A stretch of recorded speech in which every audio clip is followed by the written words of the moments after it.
Hello hi மக்களே, எல்லாத்துக்கும் இனிய காலை வணக்கம். இன்றைக்கி வந்து பார்த்திங்கன்னா ரொம்ப பிஸி டே. இன்றைக்கி நிறைய இடத்துக்கு போக வேண்டியதாக இருந்துச்சு. அதுக்கப்புறம் அதனால மார்னிங் பார்த்திங்கன்னா நான் வந்து இதுதான் வச்சுருந்தேன், பழைய சோறு வந்து எக்ஸ்ட்ரா வச்சு அதில் வந்து தயிர் ஊற்றி மிக்சியில் அடித்து சாப்பிடுவோம். சூப்பராக இருக்கும் மக்களே.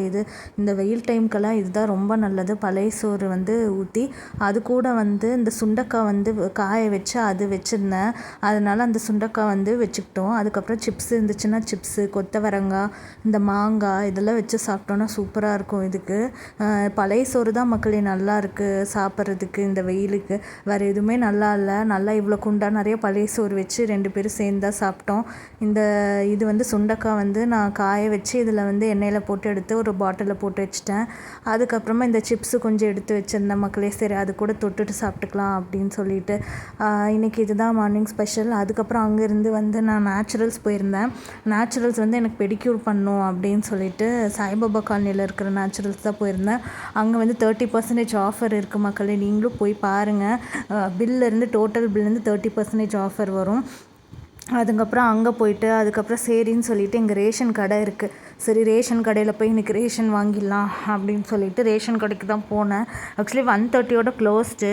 எங்கள் அப்பா வந்து ஃப்ரெண்டுனால் போட்டுட்டாங்க. எங்களுக்கு மீதி பின்னாடி வரவங்களெல்லாம் அனுப்பி விட்டுட்டாங்க. நாங்கள் போயிட்டு எல்லா பொருளுமே இருந்துச்சு. ஸோ அதனால் ரேஷனில் போயிட்டு எல்லா பொருளும் வாங்கிட்டு அதுக்கப்புறம் நாங்கள் கிளம்பி வந்துட்டோம் மக்களே. அதுக்கப்புறம் மார்னிங் வந்து நாங்கள் நகை வச்சுருக்கோம். ஸோ அதனால் அந்த நகை சீட்டு கட்டுறதுக்கு மார்னிங் போயாச்சு. அது போயிட்டு அது ஒரு 1/2 மணி நேரம் ஆயிடுச்சு. பேங்க் வேலைக்கு போனாலே சும்மா கட்டுறதுக்கே உங்களுக்கு வந்து டைம் ஆயிடுது. சரின்னு சொல்லிட்டு அது முடிச்சுட்டு அதுக்கப்புறம் கொஞ்சம் வந்து இந்த வாவல் மீன் தான் எடுத்துகிட்டு வந்திருந்தோம். சரி இந்த மீன் எடுத்துகிட்டு வந்து இது வந்து மத்தியானம் பண்ணிக்கலாம் அப்படின்னு சொல்லிட்டு தான் எடுத்துகிட்டு வந்திருந்தேன் மக்களே.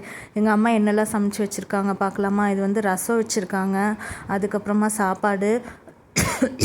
எங்கள் அம்மா மார்னிங்கே சாப்பாடு எல்லாம் சமைச்சு வச்சுட்டு வேலைக்கு போயிடுவாங்க. அதுக்கப்புறம் இது சாம்பார். நான் தான் கறிக்கிட்ட சூடு பண்ணுறேன்னு சொல்லிட்டு அதுக்கப்புறமா வந்து முட்டைக்கோஸ் பொரியல் பண்ணியிருந்தாங்க. இவ்வளவோ பண்ணி வச்சுருவாங்க. எங்கள் வீட்டில் வந்து மார்னிங்கு ஆஃப்டர்நூன் 2 நேரமே சோறு தான். நைட்டு மட்டும்தான் வந்து இட்லி தோசை சாப்பிடுவாங்க. மீன் வந்து நல்லா மசாலா போட்டு மிக்ஸ் பண்ணி வச்சாச்சு மக்களே. வாவல் மீன் வந்து கிலோ 200 சொல்லி விற்றுட்டு இருந்தாங்க. ஸோ அதனால் சரின்னு சொல்லிட்டு வாவல் மீன் தான் வாங்கிட்டு வந்தோம். இங்கே பாருங்களேன், வெறும் உப்பு, மஞ்சத்தூள், மிளகாத்தூள் மட்டும்தான் போட்டார் எங்கள் அப்பா. அது போட்டு ஃப்ரை பண்ணி எடுக்கவுமே சூப்பராக இருந்துச்சு மக்களே. நீங்களும் இதை ட்ரை பண்ணி பாருங்கள் மக்களே. Thank you all. பாய்.